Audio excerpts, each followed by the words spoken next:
Thank you very much, Amedeo. We can start. So it's my honor to introduce architect Mauricio Cardenas Laverde. He has a PhD on sustainable design at Politecnico di Milano Architecture School, and he's professor for the Masters on Environment Design of Politecnico di Milano and Tongji University in Shanghai. During his career, he worked at top-level international practices such as Meiji Watanabe and Associates in Tokyo, Renzo Piano Building Workshop in Paris, and he was leader of Arup Facade Engineering team in Milan.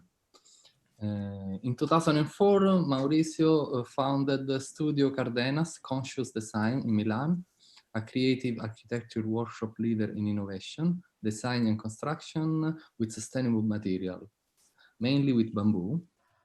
And since 2017, Mauricio is one of the bamboo experts of the Task Force for International Bamboo and Rat Organization, INBAR, and scientific curator for 2019 and 2020 under the Bamboo Tree event for the Labirinto dell'Amazone.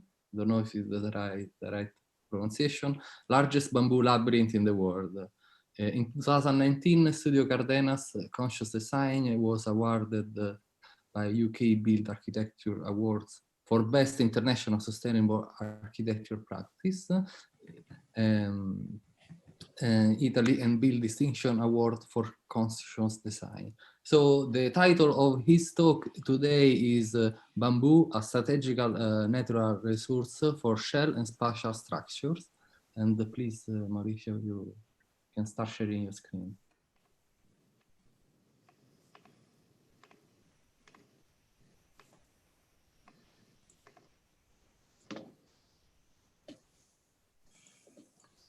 Can you see my screen? Yes. Oh, great. Okay. Thank you very much for the introduction, Andrea. So, well, yes, I am passionate about bamboo for different reasons that I will explain you during the lecture. Well, bamboo is a natural strategic resource that is contributing directly to at least 6 of the Sustainable Development Goals adopted by United Nations.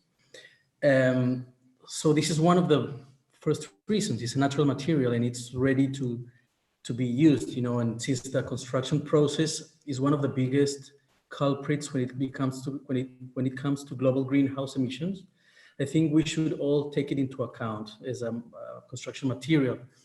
If I'm not wrong, I remember at least 15 years ago, it was not as a normal practice to build with wood in Italy, with laminated wood. And it was, so it's just a history of 15, 20 years of laminated wood. And we see that how big industry we have today in Italy regarding wood constructions and even the codes and everything.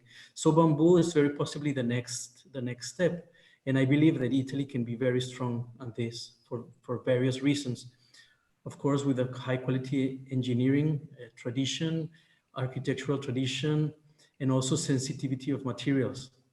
Because it's believed that bamboo can save the planet. It grows in Italy. We have local and very good performance, how do you say, species.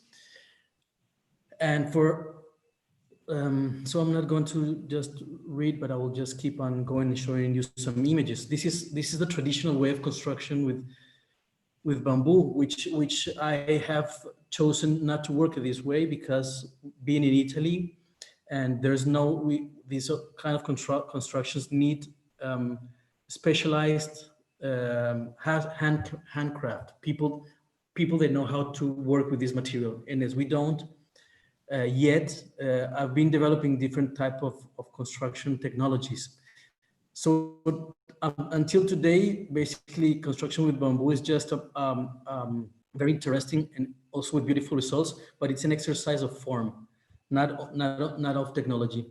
So it's been now 15 years professionally because I know bamboo since I was a kid, and due to my origins, I'm Colombian, and I had passed my first years growth, playing in my grandfather's farm where there was bamboos and we were constructing and using it, and some things come back to your mind whenever you don't expect. And that was during my architectural studies. So this came to my mind, and this is how I've been working for now 15 years. It's putting together industries, no, the high tech and the low tech. We know very well how to construct with steel, and we don't know how to construct with bamboo. So I started with simple constructions, doing testing myself with the support sometimes of the Politecnico di Milano engineering lab in Lecco, Professor Imperadori, for example, and also with other supports in Colombia and in China. I've been testing and doing different kind of, and using my own hands to understand how these systems really work. Well, this is basically how my company works. Conscious design comes from the PhD research, which I understood that basically sustainability is a word that can be very differently interpreted, but consciousness or being, no, il buon senso, no, consapevolezza, consciousness doesn't have much of an interpretation. So I prefer to use conscious as a word. And I would like to present you three scale of building projects so that we have done and the experience with these projects. I'm an architect, have experience with working very gratefully experiences working with engineers. And so you'll see it from an architect point of view, which is so you won't see many charts or calculations, but it's something that we can see sometimes in the future. So this is the first construction system I did. I started with a very simple structure, but very light. We built it ourselves with my students at the time, and with also the people working in my office, my small office. And we built it ourselves on the ground, and then this way. And then we was lifted up very simply and in a very safe manner. Also because the buildings I showed you at the beginning, most of them are built not in urban context, but in rural context and in forests, in exotic places. So they don't basically follow generally the codes, building codes. But my work is following the codes. So this pavilion follows the local codes.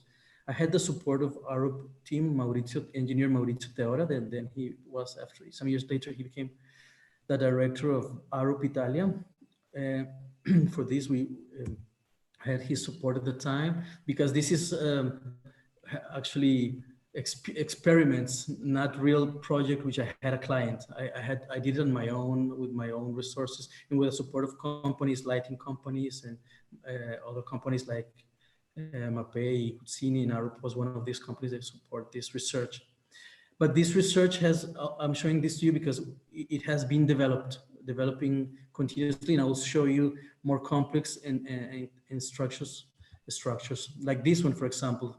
Several years later, this was already 2009, like 3 years later, I reused the same bamboo from the other pavilion that had to be dismounted, had to be disassembled, because the site before was owned by the city of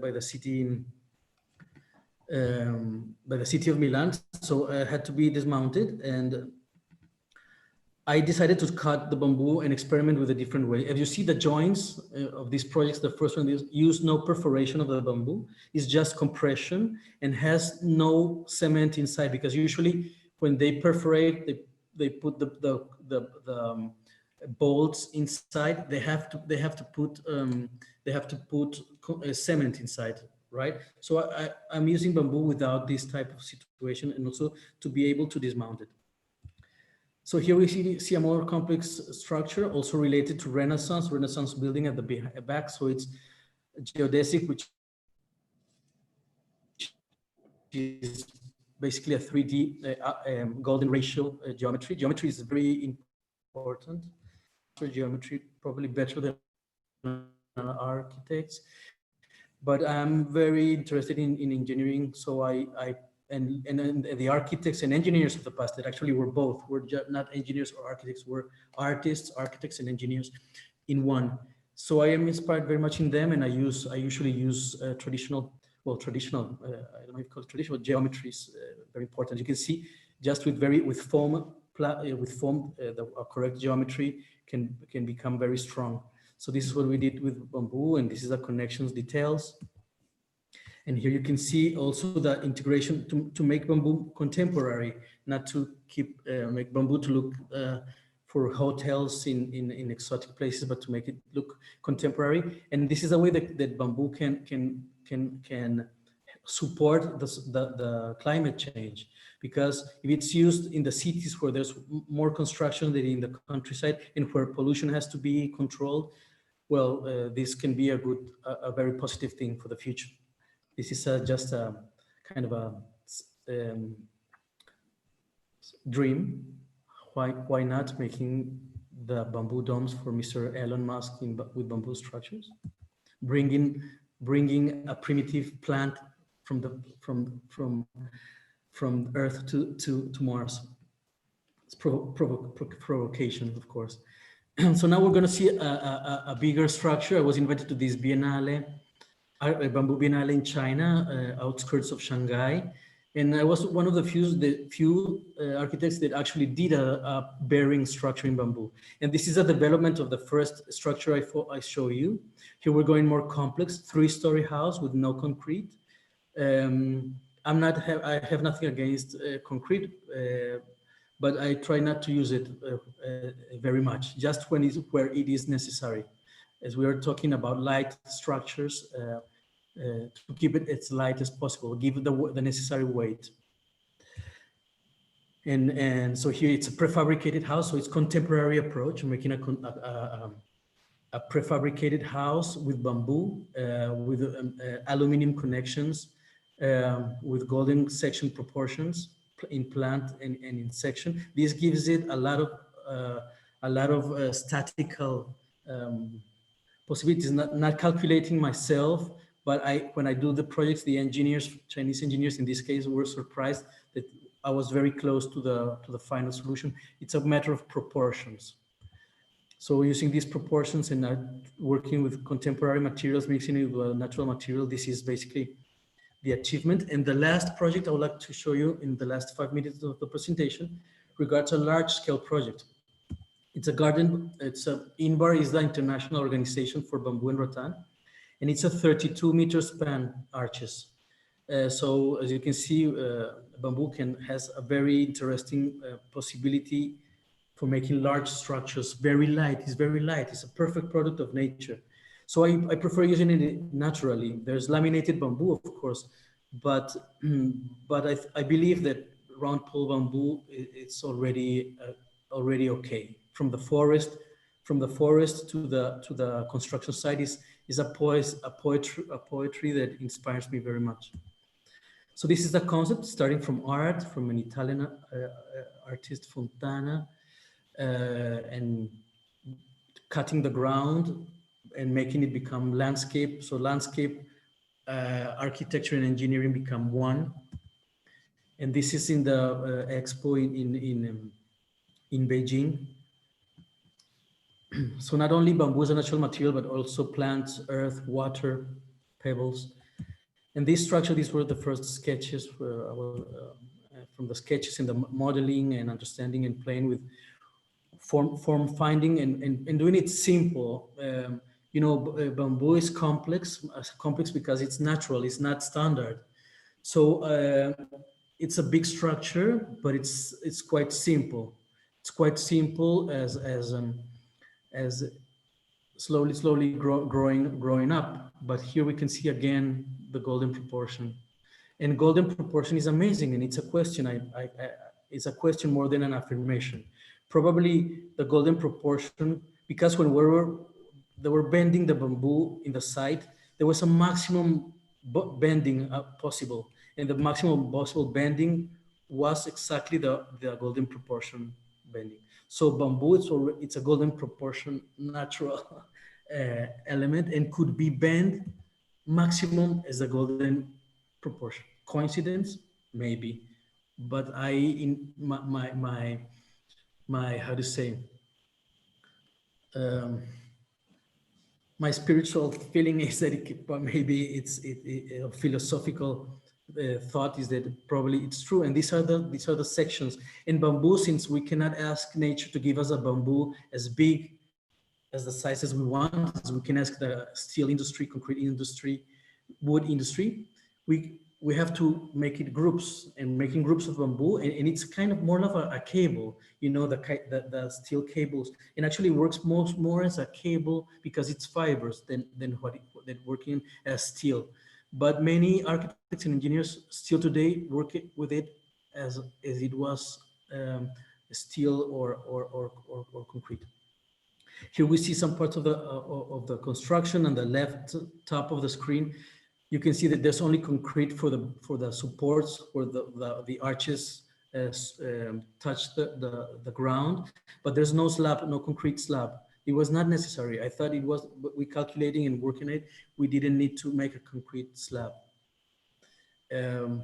So the Indoor Garden Pavilions is 54 meters wide and 40 meters long. It's the largest bamboo arches. The largest bamboo arches have a span of 32 meters and with a height of 9 meters. It's kind of a Vierindel truss type of arches. It made the structure look also very light. They're light, but they look even lighter. And more than 5,000 Philostakis pubescens bamboo natural poles were used for the arches. Each pole is about from 8 to 10 centimeters diameter and 4 to 6 year old age. We have Philostakis pubescens in Italy. It's not originally from Italy, but there are a lot of cultivations nowadays in Italy. The main arches were bent by applying heat to the bamboo poles. A special process transformed the bamboo poles into golden yellow color, and it extends its useful life for 30 years, achieving a longer useful lifespan than for construction processes. And here we can see some more images of the design, the interiors.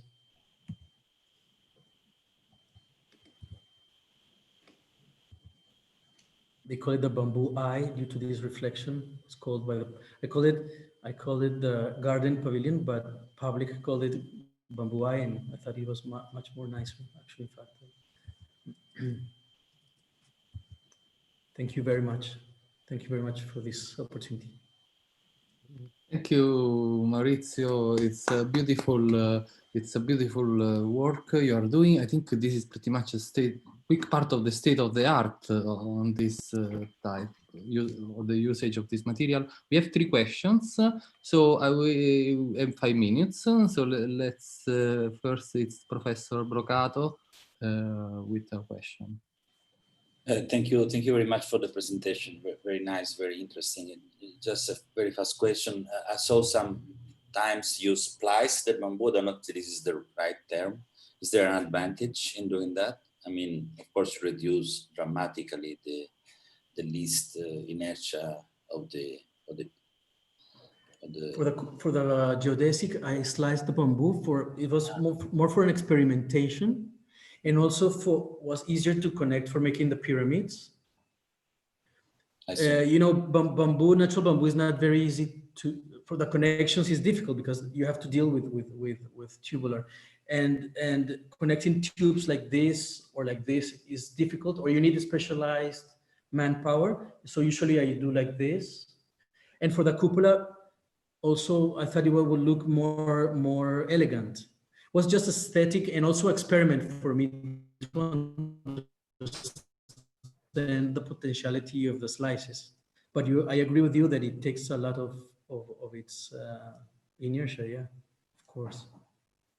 Thank you very much. Okay, then we have Professor Lazzaro. Maurizio, thank you. Yes, thank you very much, Maurizio. Very inspiring talk. And I have a very specific question. You spoke about bending of bamboo and the golden ratio, and I saw that picture with bent bamboo poles. Yes. On the ground. I thought that it was elastic bending, but it seems that they are bent and then they remain bent. So how is it done? Yes, it's done. It's done. There's a possibility to do it by elastic bending, but it's much. You can bend it much less. You can bend it with fire. You apply fire, and you do like in the ground. You draw the curvature you want to achieve, and you put some vertical elements that will keep the bamboo there, and you start bending and bending and bending it slowly until you achieve it. Okay. But you cannot go further than that bending, because it starts cracking. Okay. So from the experiments we did maximum, and then we start going backwards until we felt safe. I had thought for aesthetical reasons that it's the golden ratio. Mauricio, there was a little problem with the connection. Can you repeat the last thing you said? Oh yeah. So basically, what I said is that the bending was done with fire. So slowly bending the bamboo until you achieve the curve. We did the worst case until the bamboo starts breaking, and then we started going back until where we felt safe, that it was the safest. And the safest curve done with heat bending was very close to the golden ratio curves that I had thought from the design process. Okay, thank you very much. That was Thank you, Professor. And there is Francesco Marmo. Yes, thank you. So since when Mauricio sent me the photos to post on the website, I recall everyone that we have a virtual exhibition with the photos of the structures by Mauricio. And I got impressed by details. So this is one of the cases in which the devil is in details. But my question is not about details, because I see that they are very complicated, and it is a way to express the art of Mauricio. But my question is more technical and regards the durability. And I see also in the chat there is a question about fire resistance of bamboo. So both durability and fire resistance.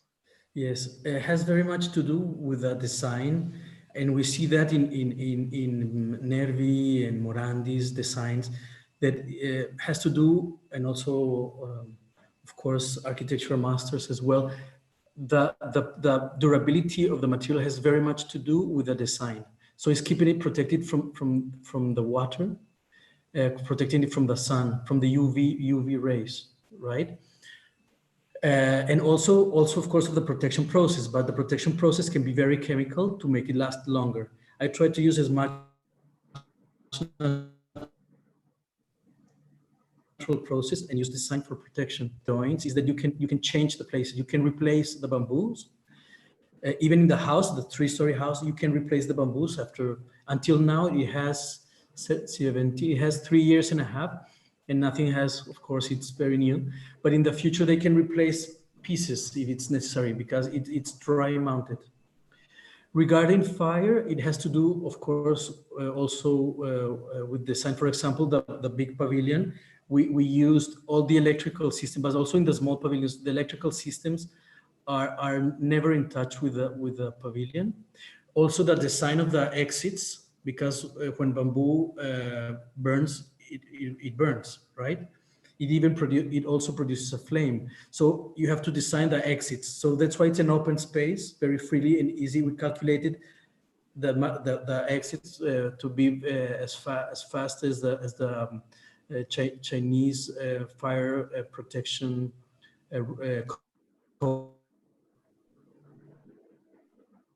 codes specify. And we also use water. For example, in Expo Milan, I did another structure I didn't show today, but in the fire department, because the bamboo was inside of a water pool, and when we have sprinklers on the top, this gives us the amount of time for people. People were walking under the bamboo structure in Expo, as well in Beijing. But it's just a matter of calculation of time, because if we want bamboo to be natural, there's the risk of fire, and so a matter of sort of prevention. Yeah. Okay, thank you. Okay, so there are more questions in the chat.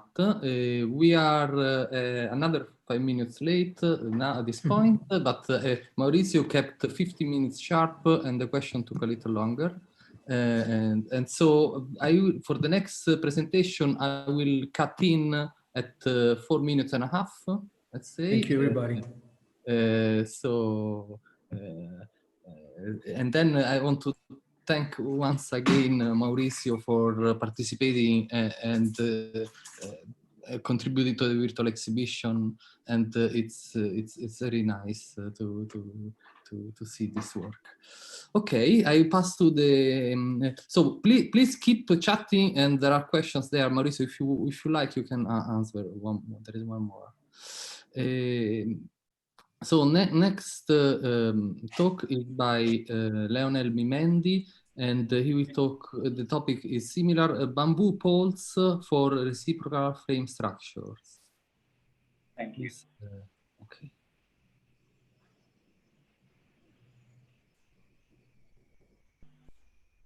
Right. Can you see my screen? Yeah. Okay. Not yet.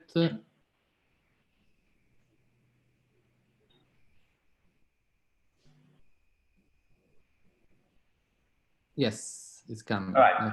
Thank you. It is. Okay. So I will start first by congratulating Mauricio for his very good presentation on bamboo structure. And I mean, he has already introduced why bamboo is good as a structural material, and especially for shells and spatial structures. So what I would do is that I will start by introducing the work that we have been doing in UCL. So by looking at the material, you can immediately see the challenges that bamboo is posing to the general engineer. So what we have done is that we have developed a framework that actually aims to quantify, opposed to forcibly eliminate the variability that natural material has. For example, we developed a 3D scanning methodology, and during this 3D scanning, the outer surface of the bamboo together with the ends of the pole are scanned, so that the resulting model that we have is a very accurate and texturized 3D model. And then this model can be used, to exploit the aesthetics of the material, or also to do inspection, but more in the structural side of it. I think we can use it to extract the relevant geometric properties at any point, at any desired point along the bamboo. Then on the physical and mechanical side of the material, we have developed a testing methodology which is based on small, clear bamboo samples. These small bamboo samples are automatically extracted using a robotic arm, as you can see in the video. And the robotic arm is equipped with a 3D scanner and also with a milling machine. So once the samples are extracted, then we perform the test and we can get the mechanical properties for each of the bamboos. So at the end, what we get is a digital database, which is more similar to what, the common database that you get for steel or aluminum, and that, any engineer or architect would use during the design process. So once you have the digital database, you can, the implementation increases significantly, because you can do digital modeling, exploration. You can also use it for parametric design, optimization, numerical models, and then you can bring it into robotic fabrication, or you can even combine it with augmented reality technologies. Well, all that is amazing when you see it in a computer screen. But obviously, the biggest challenge was for us to bring all that data back into the reality. So here is where we started working with reciprocal frame structures. And the reason is because we can use short poles, to span long distances. And also, if you can see, every single connection to bamboo is only limited to 2 poles per connection. So that reduces, the stresses and it's easier to design.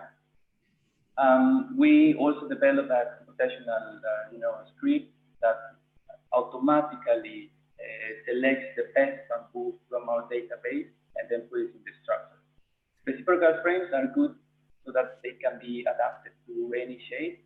So our first project was essentially a dome. Now this dome, the purpose of building this was essentially to get the geometry right. And we developed an assembly process. And once everything was built, we used a laser measurement device to take kind of a point cloud of the as-built structure. And therefore we could compare it. And we found that the average between the tolerance or the accuracy between the model, the design model, and the prototype was around 20 millimeters. Now, 20 millimeters. Excuse me, Leonel, 1 more minute. Right, thank you. 20 millimeters is similar to what we see in timber, but the most important part is that we can actually measure it. You know, when you have such a material like bamboo, which is organic and variable and everything, it's very important that you can actually measure. So I will go quickly to show you the next project that we have done. It's a footbridge with the shape of a hexagon, and we also adapted the reciprocal frame structures. We use here some augmented reality during the assembly procedure. We did this project with Rumble, which was done completely on site, and we also did the as-built reconstruction and post-construction analysis, structural analysis. And then finally, our latest project was this one that was built in China. So we essentially changed the project of Rumble and we converted it into our frame structure. You can see some tests here, and we also use photogrammetry, kind of automatic photogrammetry system to acquire the final as-built structures. So finally, I would say that our project is just aiming to develop low energy and sustainable and very high quality reciprocal frame structures. We're open for collaboration, and we think that the digital age is perfect for bamboo structures now to be developed onto the next level. These are the references, and yeah, thank you very much. Thank you, Leonel. I didn't see any question in the chat. You can talk now if you like. Otherwise, I have one comment or curiosity. I think I'm done. I showed essentially everything. Yeah. Yes. Are there any questions? Let me first. I have a curiosity because both you. Please. Okay. My curiosity, which I can ask also to Maurizio, is somebody. There is something. There is someone. Yeah. Okay. Please go ahead. Otherwise, it can be written in the chat, and you can. Yes. No. There is just quickly because it's a good chance you are both here and you are the experts. Is laminated bamboo a sustainable material? I would say that it is. Of course, obviously the round bamboo pole as you have it here. It's obviously the best option because it's essentially just taken from the nature. This is what nature is giving us, essentially for free. And our aim is just to use it or make the most out of it. So less process possible. So engineered bamboo, of course, it's very similar to laminated timber, and I think it's also good. It's just that it's very good to first explore the maximum, extract the maximum capacity that we can from the material as it comes into this part. And obviously, engineered bamboo also has many possibilities.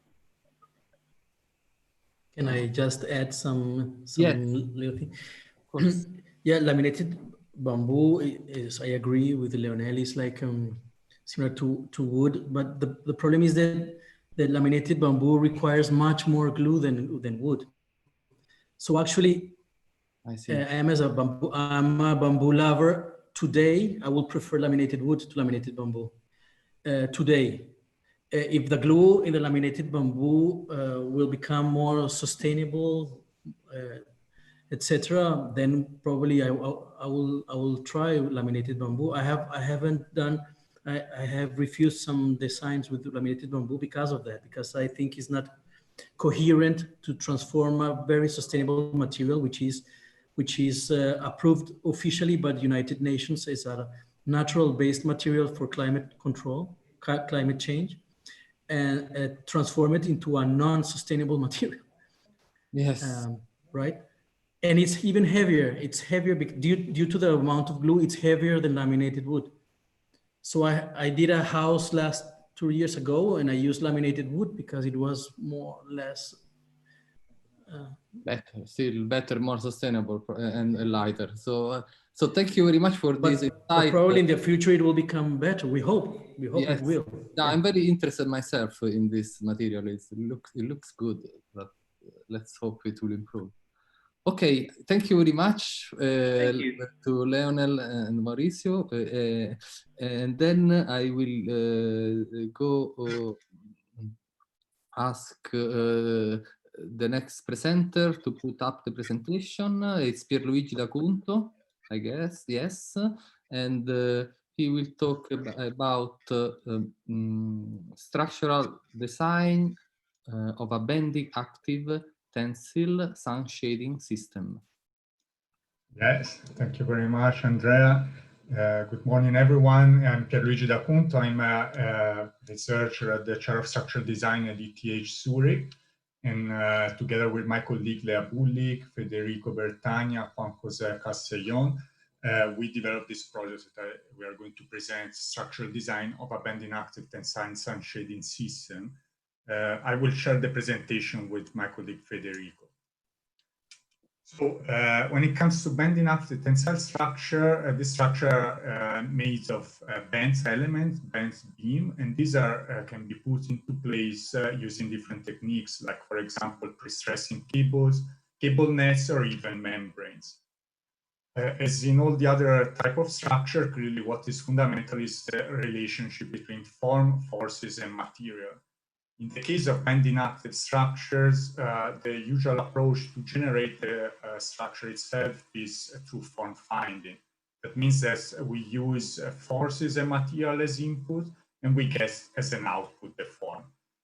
In an alternative approach that's been developed by my colleague Lea Bullig, the form-driven approach, actually the form is the starting point, is the input, and combining it with other properties, we can guess the other properties as an output.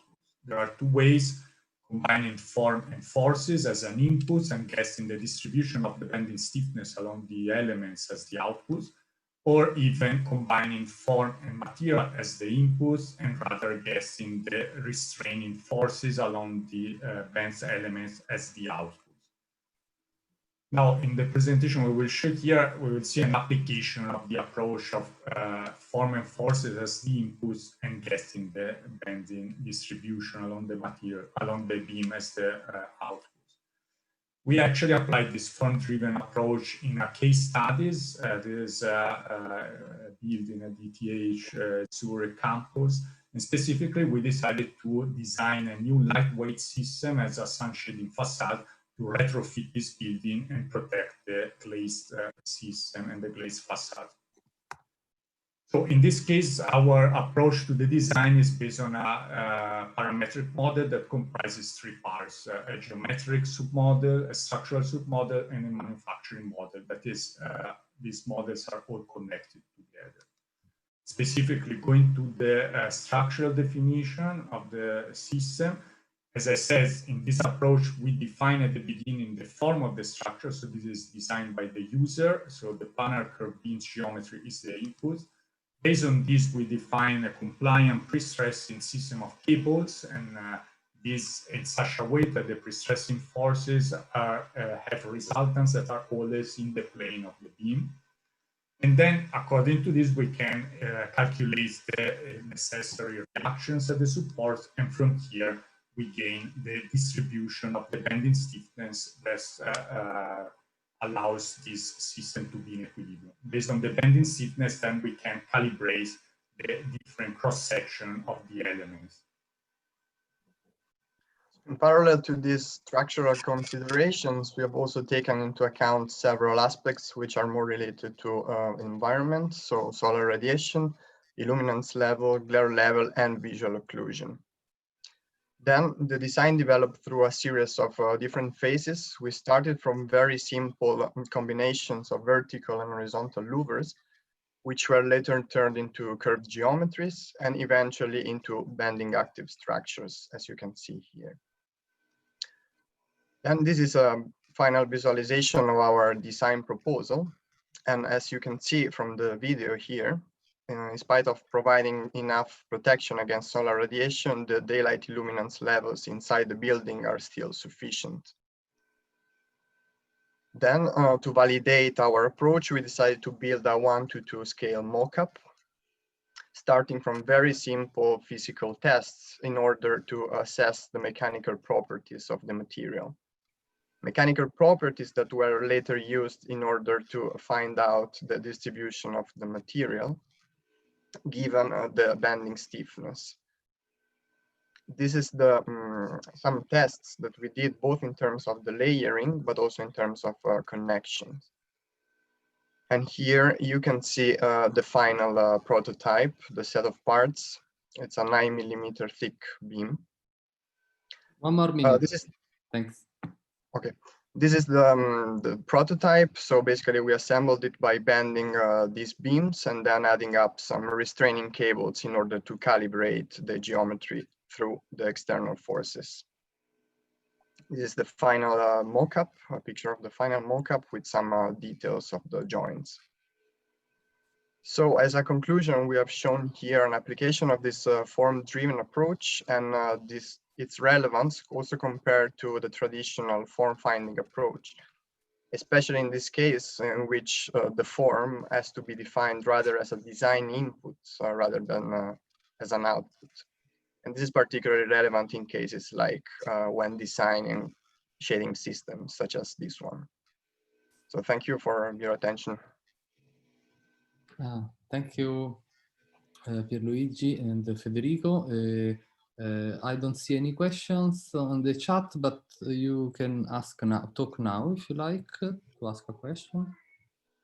Yeah, well, maybe we can just say that this surely there are many things to improve. It's still a work in progress, especially in terms of the detailing. And an outlook of this project would be not to make this facade system as a static system, but rather as a cinematic system, which we can use also the cable and calibrate the forces to adjust actively the shape of the system. That would be the first phase in which the structure is fixed, but I mean, the outlook is to... Yes, so I have a question myself, which is you in the video presentation you posted, you provided there is you stated that you installed the cables and shortened them or lengthened to get the right pre-stress. How did you control that, if it was something empirical or you measured it in some method? Well, we mostly measure the lengthening or let's say try to get the displacement, the formation, and then based on these, according to the initial values that we had from our structural model, we try to mesh these two values. Maybe to check if there is no much difference from one cable to another. Yeah, exactly. We have to check one by one, but surely this is a quite tedious process. This is why also there is some question, because it's something that can be improved in the... I know well. Okay. Are there any questions? Okay, please, if you have a question, put it in the chat and I will answer. Happy to answer. So I will keep going. We are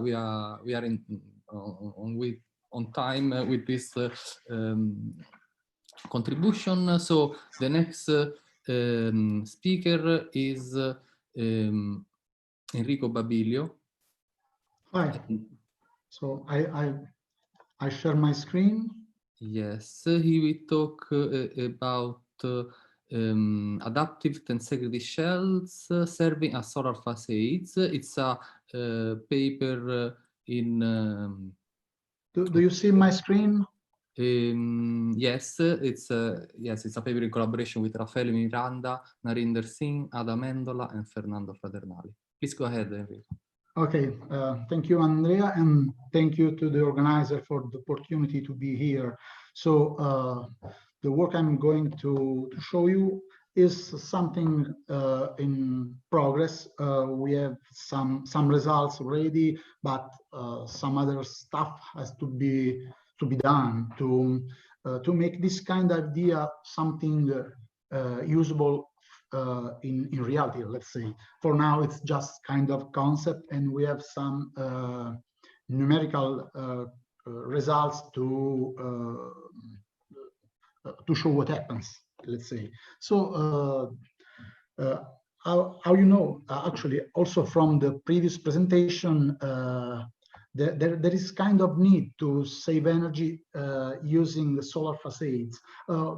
Actually, I'm not an expert in technology of architecture, but at least I understand that if you have some energy entering in your building, you have to make to use some machine to control the temperature.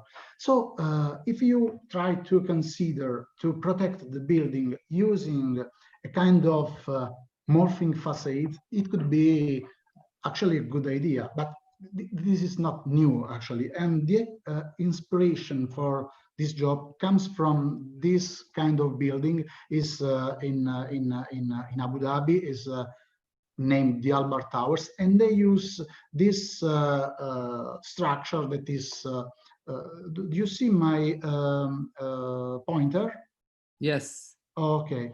Here there is kind of piston, and it applies some motion to this these elements to close or open the windows, let's say. We try to change a little bit this concept and introduce the motion not using a piston in the middle of this kind of element, but using kind of strings around this triangle. The concept is like this actually, where these are strings and these are elements, plain elements that are positioned on bar. So this kind of on graph give you some idea about the structure. So you have in red springs, in black bars, and these springs and kind of actuator here. So I won't just go ahead to save time as possible. Here you see 6 configuration you can achieve just making different strain along red strings. Here hue is just a parameter to take this kind of strain along the strings. Here, sorry, here is the minimum strain. Not actually 0. Here is the contrary. So the maximum strain here, the minimum strain here, and this the configuration with the window completely open and the window completely closed. So then the next step is just considering to equip this system with a system of deep bars that have again in red strings, and the strings now are think as piezoelectric strings, just to try to store electric energy. Here is just an animation of the process of opening, and here what you can obtain as vibration under wind loading. Here on the we see the pressure, which is computed by using quite standard statistical measures, and this is the height of the central point during the simulation. I go my time is already done, but I'm finished. Yeah, you have 1 more minute. Okay, so this is just a sketch of this kind of piezoelectric string. The design is in collaboration with Felipe Aramante dos Santos of Faculty of Sciences and Technology of the University of Lisbon, and actually it's kind of nylon cable with I don't know the English. This helicoidal strings along this core, and these are of piezoelectric materials, which is this one. The last thing, of course, piezo materials is not that his ability to store energy is not that much. It's just a few watt hour over a square meter, or under wind, just a few milliwatt per hour over square meter. But the idea is that you can use this energy just to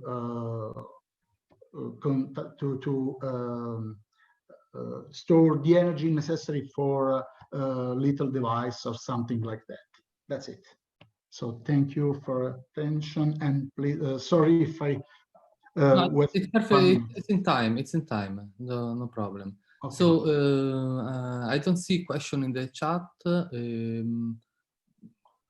If somebody has a question now, you can talk. Otherwise, of course, I'm very curious about a few things. Yes. So I will start first then. So I was wondering if you are looking for some other, also at some other geometry. So this is inspired by the Al-Bahar design. Maybe, do you think you can apply similar method to other pattern? I don't know, maybe. Okay, yeah. Actually, as you already said, we just consider this kind of structure, and actually we didn't check a different geometry, but at least in principle, I think it is possible. You just have to check something like this. So you have to have something that is leaves just 1 degree of freedom in order you can move up and down if you need this kind of structure. So in principle, I think there are a lot of possibilities to consider different geometry. The only one requirement is you have to have a system controlled by just one parameter. Here it was this kind of U, which is actually the amplitude of the displacement of this guy, or if you want, it is actually related with the strain of this. Okay.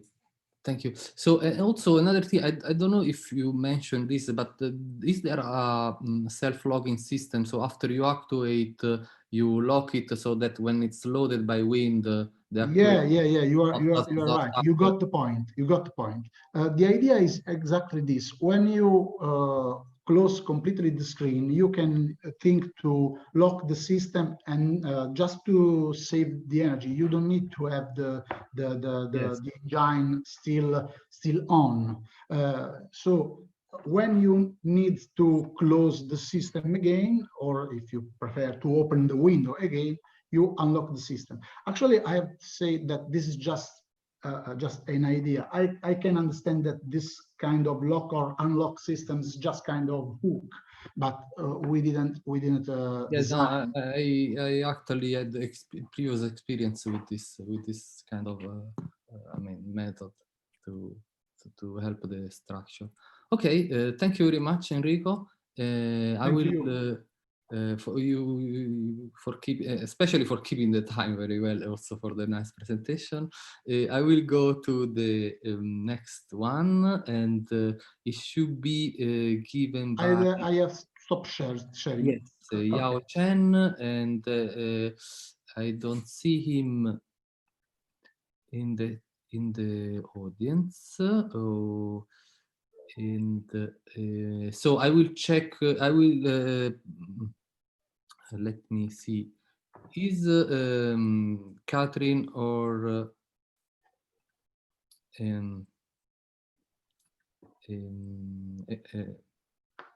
sorry, Lakaki here? Yeah, hi. Hello, how are you? So who will give you the presentation? I think Eva will do the presentation her project. I think she's in already. Yes. Okay. Okay. So sorry, I couldn't see. I'm a little bit. I mean, thinking about the other speaker, which is not here. Sorry, excuse me. So I need to advance your talk now. Okay, it's okay with me. Thank you. And then meanwhile, I will check my email to see if I can contact Yao. Thank you. Should I share my screen? Yes, yes, please go ahead. And then Evangelia Olakaki will present the study about folded surfaces elements coupled with planar scissor linkages, a novel hybrid type of deployable structure. And it's a work in collaboration with Professor Liapi. Are you seeing my screen? Is it okay? Not yet.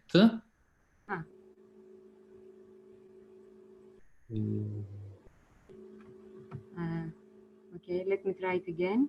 Yes, there is this. Yes, I know. There is. You select the window, and yeah, it's going. Yes. Okay. Great. You can go. Moment. We can see your screen. Okay. Departing from the observation that some types of scissor linkages follow the same deployment path in space as surface edges in certain origami crease patterns, as seen here, we try to couple various origami crease patterns with planar scissor linkages in a way that adds stiffness to the systems, as well as permitting motion. Initially, the three most common types of scissor linkages, translational, polar, and angulated, have been coupled with simple accordion crease pattern. Three different coupling cases of accordion folded surfaces with scissor linkages have been studied. In the first coupling case, the folded surface is anchored on every alternate upper and lower scissor hinge, as shown with the red dots. The second coupling case is useful when a double layer surface is needed. The upper folded surface is anchored on scissor pivots, and the lower surface is anchored on scissor pivots and the lower scissor hinges. The third coupling case could be utilized in situations where a large span surface needs to be controlled at the intermediate points, and it is anchored on scissor pivots. The coupling of translational scissor linkages with rigid accordion folded surfaces produces mechanisms with linear deployment that possess 1 degree of freedom. When coupling polar scissor linkages with rigid accordion folded surfaces, singled off mechanisms with increasing curvature during expansion are produced. For the first and the second coupling case, the mechanisms are singled off, but the third case is feasible only if some bending of the origami plates is allowed, as in non-rigid origami. In a similar manner, the first and the second case of coupling angulated scissor linkages with rigid accordion folded surfaces produce singled off mechanisms with constant curvature during deployment. Again, the third case is feasible only in non-rigid origami. The methods used to design and analyze the kinematics of the proposed scissor origami structures include parametric modeling tools and testing with small-scale physical models. The parametric definition is evaluated in Grasshopper using the live physics plugin Kangaroo for the simulation of origami folding. Several types of hybrid deployable structures have been studied, as we will see in the following slides. The simplest case of the proposed hybrid structures are elements able to transform along one axis. These elements are constructed using two planar scissor linkages mounted on the upper and lower edges of a double-layer accordion folded surface. Vertical bars are placed at the two extreme pivots in order to constrain the linkages to parallel deployment. The resulting mechanisms possess 1 degree of freedom. Biaxial transformation elements can be constructed using two pairs of perpendicular plane scissor linkages coupled with the singled-off Miura-Ori crease pattern. It is important to note that the proposed four scissors linkage possesses 2 degrees of freedom before coupled with the folded surface, and it is constrained by the single dove crease pattern to only one. We observe that when modifying the sector angle phi of the Miura ori, the deployment path of the structure changes. The mechanism is able to retract in a more compact configuration for a maximum CP sector angle of almost 90 degrees. The arc Miura is a derivative of the Miura ori crease pattern, which when folding generates a curvature. The edge vertices of a folded arc Miura pattern lie along arc profiles, as seen here in blue. In a specific rigid arc Miura crease pattern with these conditions satisfied, unit angle xi, this red angle, can be calculated from these equations. This angle increases when the crease pattern is folding from 0 to maximum when fully folded. In order for the CP to follow the same deployment path as the scissor linkage, scissor segment angle phi. For the coupling of arc Miura folded surfaces with scissor linkages of relative deployment path, we developed a modified scissor linkage with a sliding revolute joint at every scissor pivot, as you can see here and here. This modification increases the linkage's degrees of freedom as each scissor pair can shift from translational to angulated configurations. Biaxial transformation curvilinear elements can be constructed using two pairs of scissor linkages, two modified up and down, and two translational, coupled with double-layer arc Miura crease pattern. The non-rigid physical model shown here is able to transform from compact to curvilinear and linear configurations when expanded due to facet deformation. In the case of rigid origami, the proposed mechanism would be single dove, with increasing curvature during expansion. Based on the origami pattern known as a flasher, we developed the polygon flasher crease pattern of radial symmetry. The polygon flasher pattern can be constructed from any regular polygon by extending every polygon edge likewise and bisecting the angles with valley folds. This CP is fully retractable only if a critical bending of the triangular plates is allowed, therefore not rigid except for the central polygon plate. The polygon flasher CP is here coupled with an angulated scissor closed loop linkage, forming umbrella-shaped structures able to retract to their own perimeters. We developed a method for coupling various CP folded surfaces with common types of planar scissor linkages.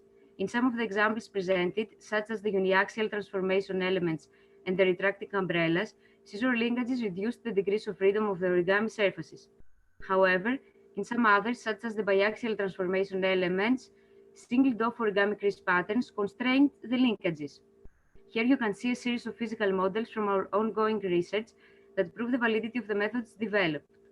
The proposed deployable structures have great potential considering the range of possible shapes between retracted and expanded configurations, and can find applications as lightweight, demountable, transportable, and transformable structures in building design. Thank you.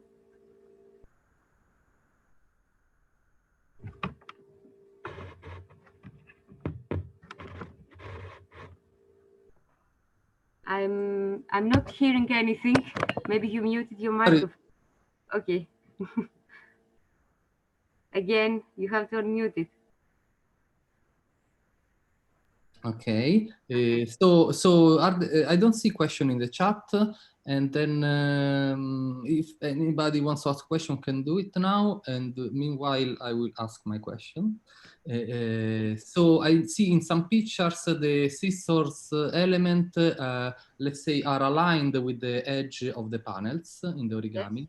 In some other picture, they are not. They are, and I think it's a very nice idea, this, because, for example, the Miura ori it's not easy to deploy uniformly. It has, due to bending of the panels, has some, it doesn't have 1 degree of freedom as it should be in case of rigid panels. So the question is it possible, when it's not possible? I mean, can you put these scissor elements always on the edge of the panels? Do you think it is possible to do that?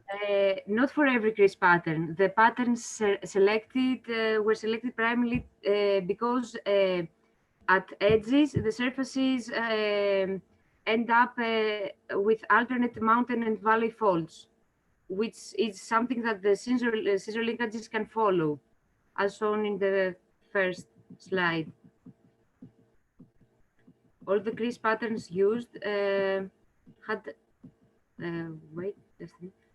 this type of edge. Yes.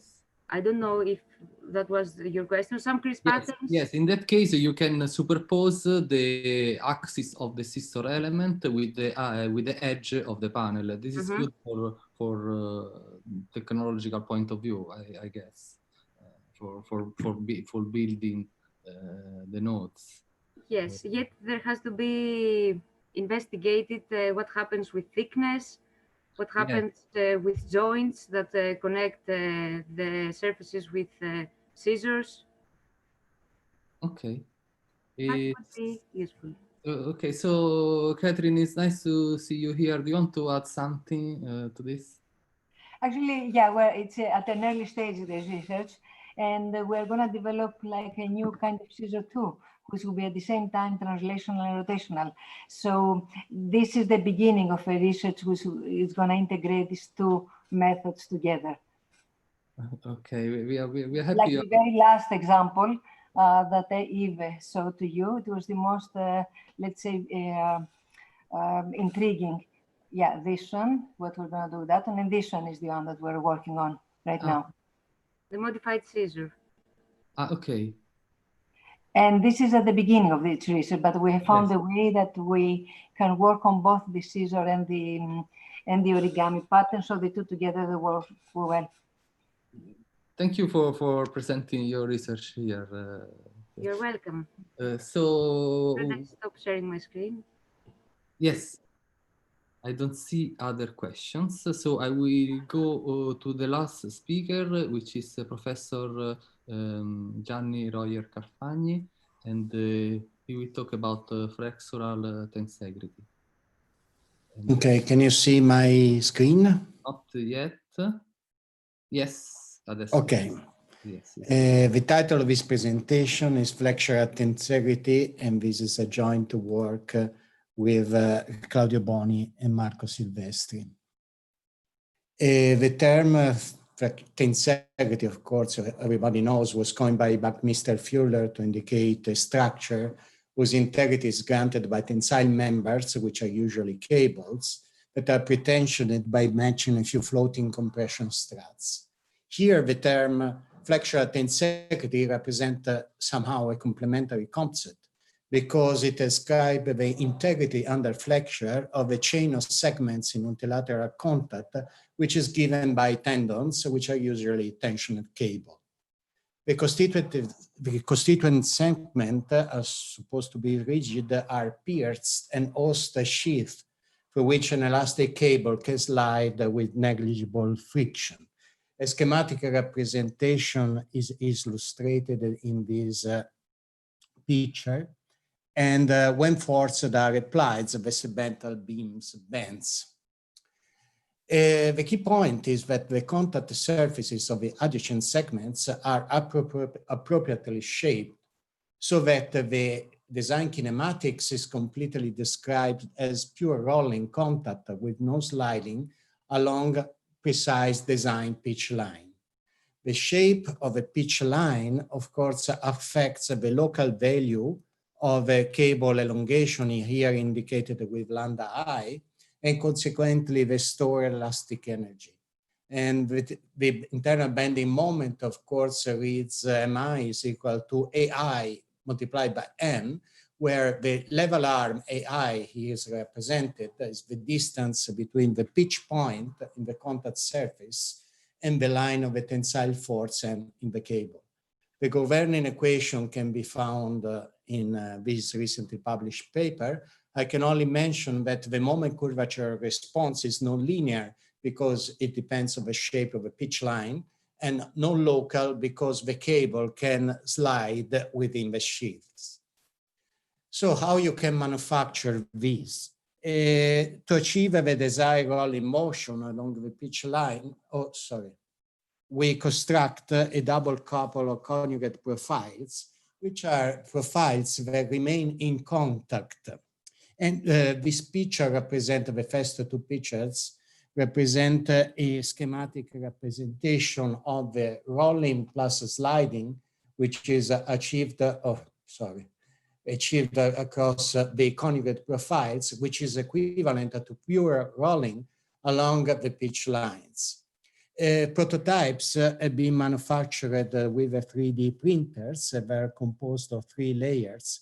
These 2 external ones correspond to the 2 couples of conjugate profiles, whereas the central layer corresponds to the pitch lines that drive the cable.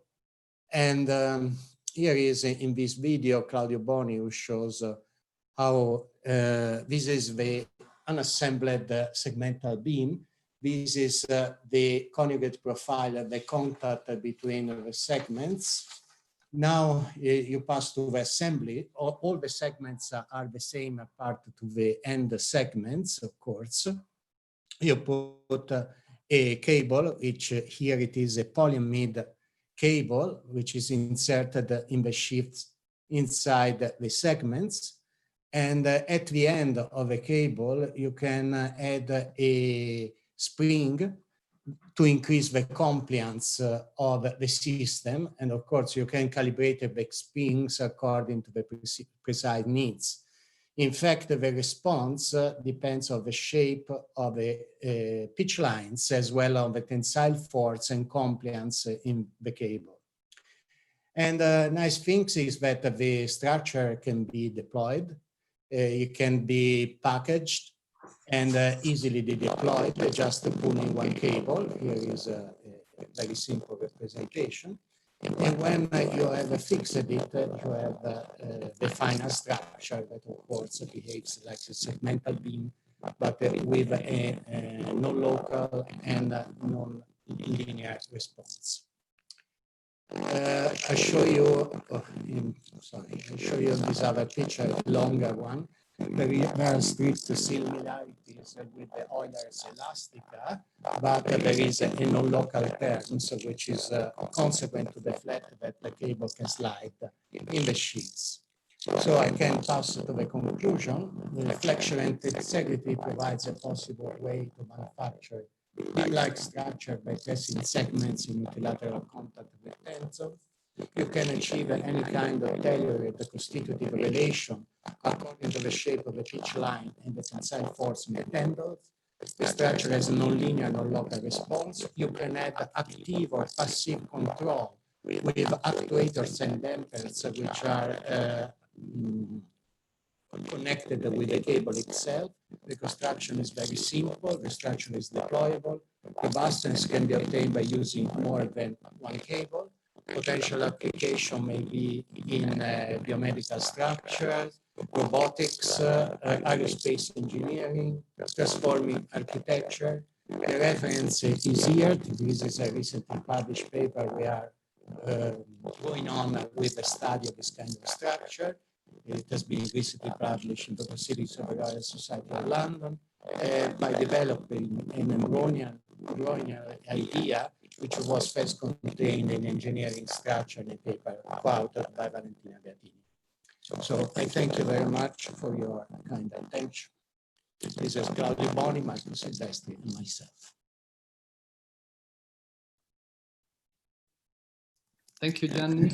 Your voice is a little bit disturbed now. I don't know why, but it was understandable. So I let you go because I could understand what I guess also the others could understand what you were saying. Just in the end, the last slide, basically. Okay. Very nice work. If there is anybody yes, there is Francesco Marmo. Yes. Okay, thank you for the beautiful presentation. And my question is, I see a similarity between this model and the ones that were built in the 17th and 18th century to show the truss line in arches, in which they were using curved vassois to show the touching point between each vassois in the arch. And so, Yes, I see that you are moving. The reflection intensity arch does not, it is just a little model. It's not been constructed with like another beam, which is a story model. Okay, maybe you can stop sharing your screen and show bigger the what you are doing with the ends. Okay. Can you? Did I stop on my screen? No. No. We can stop your screen. Let me share. No.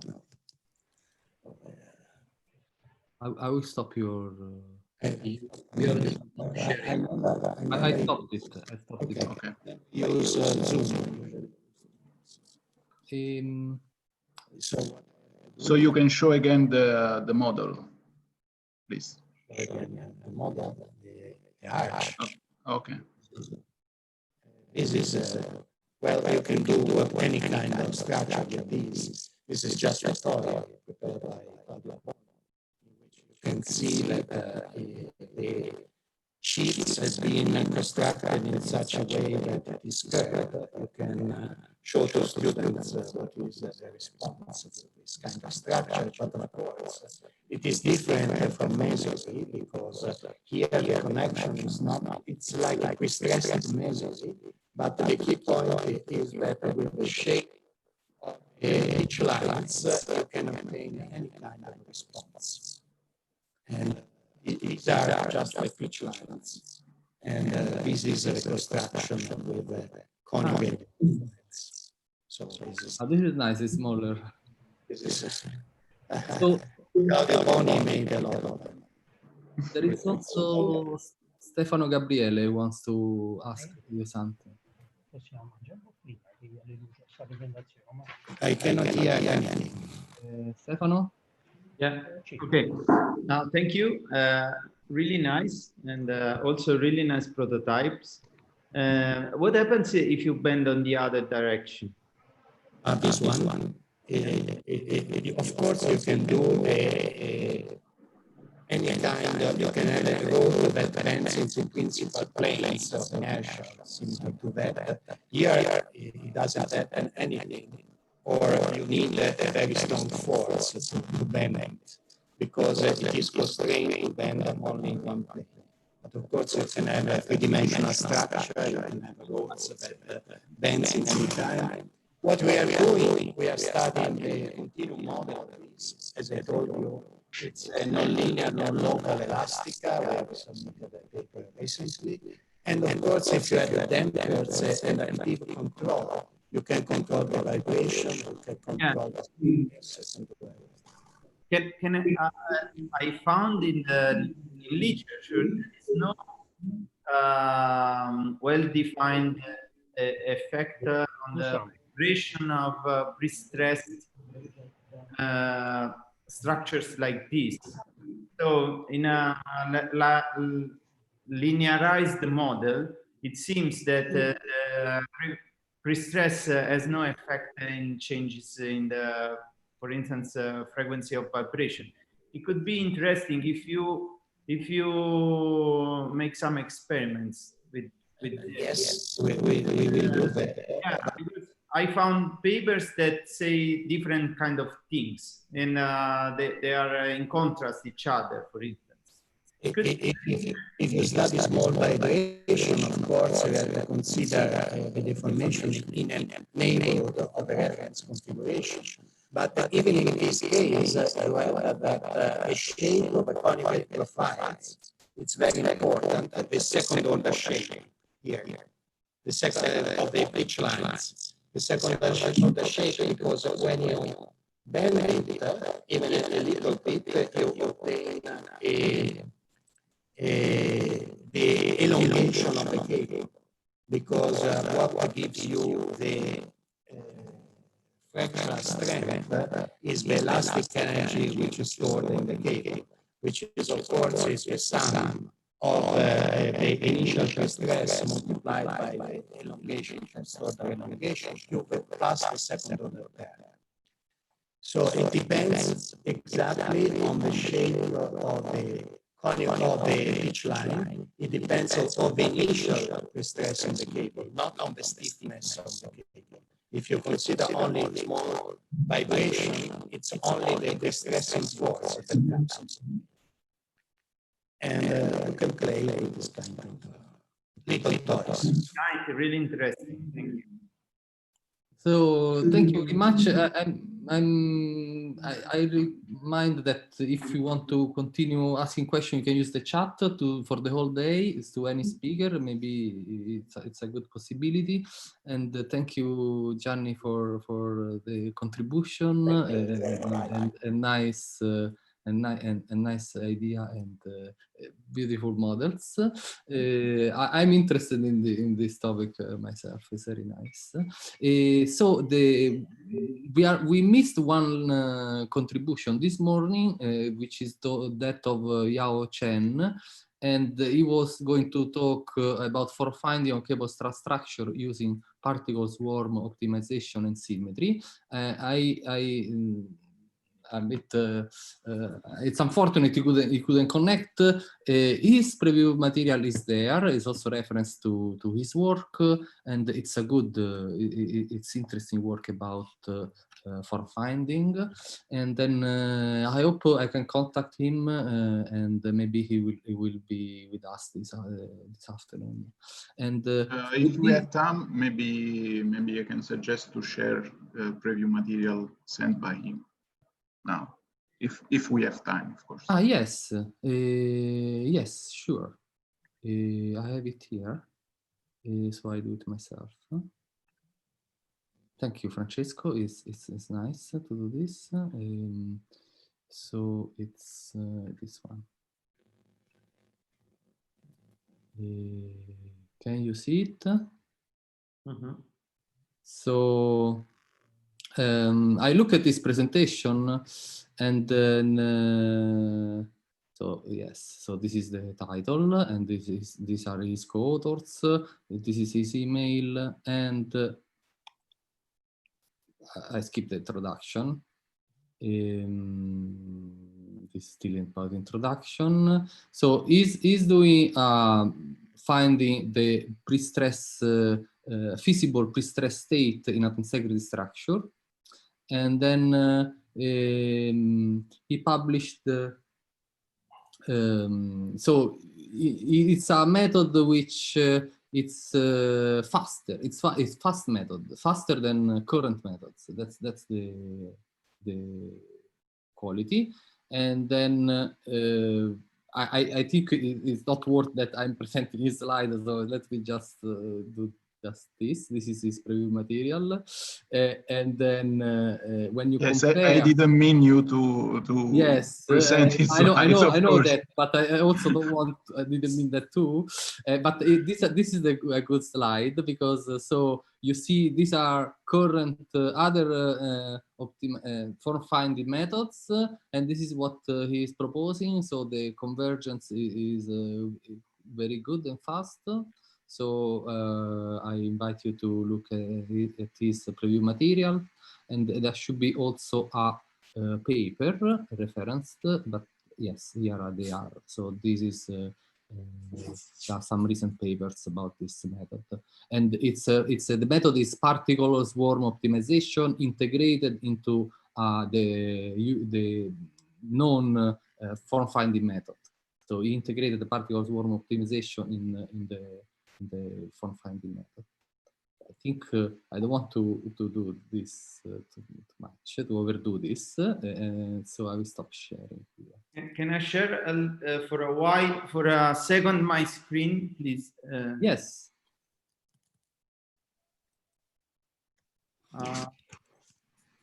I would like to recall that we would like to try to put some things that we have the habit to do during the conferences, workshops, and so on. So what we really miss now is the contact, the personal contact, the time to share something together, also to have a drink together during the lunch breaks or the other kind of breaks.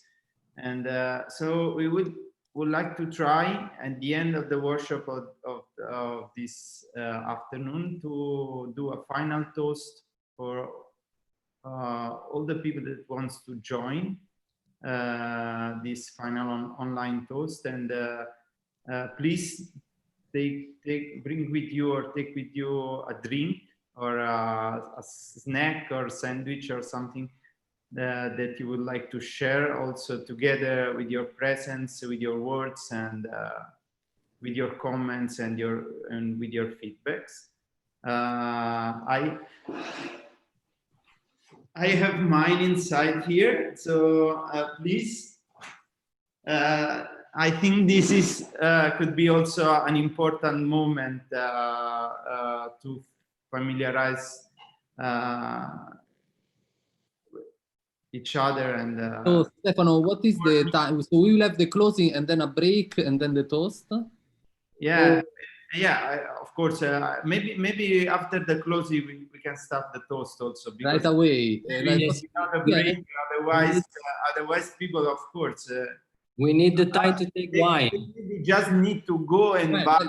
Okay, we keep connected and have a and if you want to stay or have a break, we stay here with you. Of course, this will not go on YouTube. No, yes, it will not be streamed or broadcast.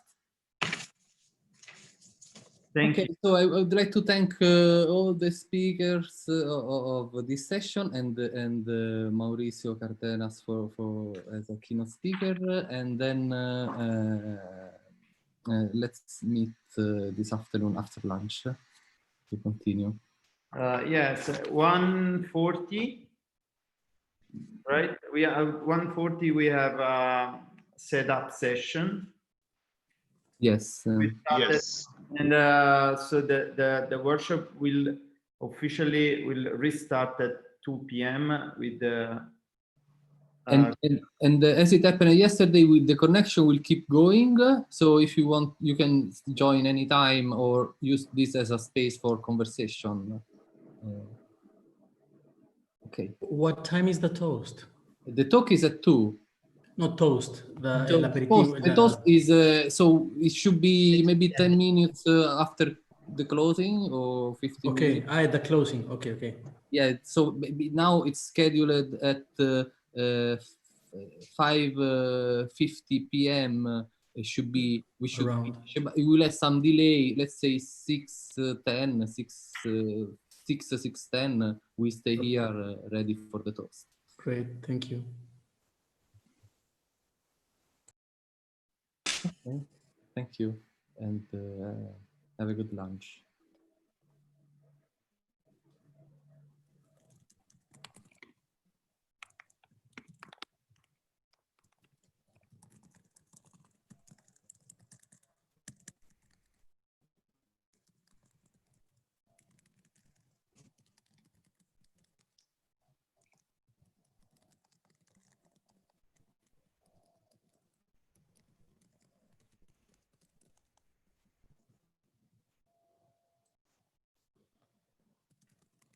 Mauricio? Yes? Oh, sorry. Okay, so the toast will be after the after the end of the last session. So after the closing of Amedeo. So it will be maybe between. I think not before 5:30. Yeah, no problem. Between 5 and 5:30, maybe we will make the closing, and then we will start the toast. Okay. All right. Thank you for your answers. It's very interesting. You're welcome. Thank you. And natural materials, of course, are much more difficult to understand in their absolutely. But it's very interesting to think about it. Yeah, I think it is, because probably in the future, every time become easier. You know, remember like 20 years ago, there was not even codes to build with laminated wood in Italy. So things can happen in a fast manner. And now Italy is a leader in laminated wood, not only production, but also Italian engineers are very well known for using that as well. So you never know. Probably it's the next step. And going back to nature is always a good thing for the planet. Okay, thank you again. I'll go for a short. Yeah, me too. Okay, bye. Some lunch. Bye bye.